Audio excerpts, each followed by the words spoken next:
59 சங்கீதம். சவுல் தாவீதை கொல்லுவதற்காக ஏவலாட்களை அனுப்பின போது அல்தஸ்கேத் என்னும் வாத்தியத்தில் வாசிக்க அவன் பாடி ராகத்தலைவனுக்கு ஒப்புவித்த மிக்தாம் என்னும் சங்கீதம். என் தேவனே, என் சத்துருக்களுக்கு என்னை தப்புவியும். என்மேல் எழும்புகிறவர்களுக்கு என்னை விலக்கி உயர்ந்த அடைக்கலத்திலே வையும். அக்கிரமக்காரருக்கு என்னை தப்புவித்து இரத்த பிரியரான மனுஷருக்கு என்னை விலக்கி ரட்சியும்.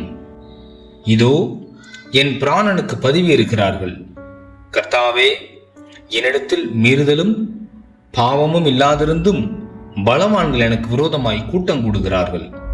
என்னிடத்தில் அக்கிரமம் இல்லாதிருந்தும் ஓடித்திருந்து யுத்தத்துக்கு ஆயத்தமாகிறார்கள்.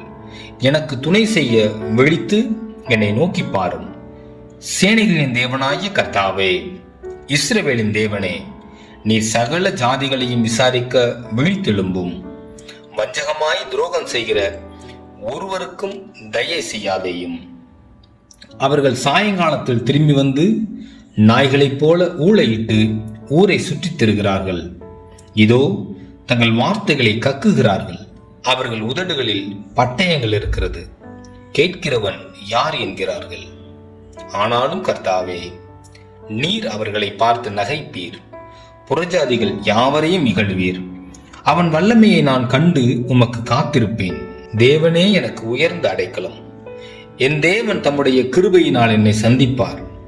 தேவன் என் சத்துருக்களுக்கு வரும் நீதி சறுக்கட்டுதலை நான் காணும்படி செய்வார். அவர்களை கொன்று போடாதேயும். என் ஜனங்கள் மறந்து போவார்களே. எங்கள் கேடகமாகிய ஆண்டவரே, உமது வல்லமையினால் அவர்களை சிதறடித்து அவர்களை தாழ்த்தி போடும். அவர்கள் உதடுகளின் பேச்சு அவர்கள் வாயின் பாவமாயிருக்கிறது. அவர்கள் இட்ட சாபமும் சொல்லிய பொய்யும் ஆகிய இவைகள் நிமித்தம் தங்கள் பெருமையினால் அகப்படுவார்களாக. தேவன் பூமியின் எல்லை வரைக்கும் யாக்கோபிலே அரசாளுகிறவர் என்று அவர்கள் அறியும் பொருட்டு அவர்களை உம்முடைய உக்கிரத்திலே நிர்மூலமாக்கும். இனி இராதபடிக்கு அவர்களை நிர்மூலமாக்கும். அவர்கள் சாயங்காலத்தில் திரும்பி வந்து நாய்களைப் போல ஊளையிட்டு ஊரை சுற்றித் திரிகிறார்கள். அவர்கள் உணவுக்காக அலைந்து திரிந்து திருப்தி அடையாமல் முறுமுறுத்து கொண்டிருப்பார்கள். நானோ உம்முடைய வல்லமையை பாடி காலையிலே உம்முடைய கிருபையை மகிழ்ச்சியோடு புகழுவேன்.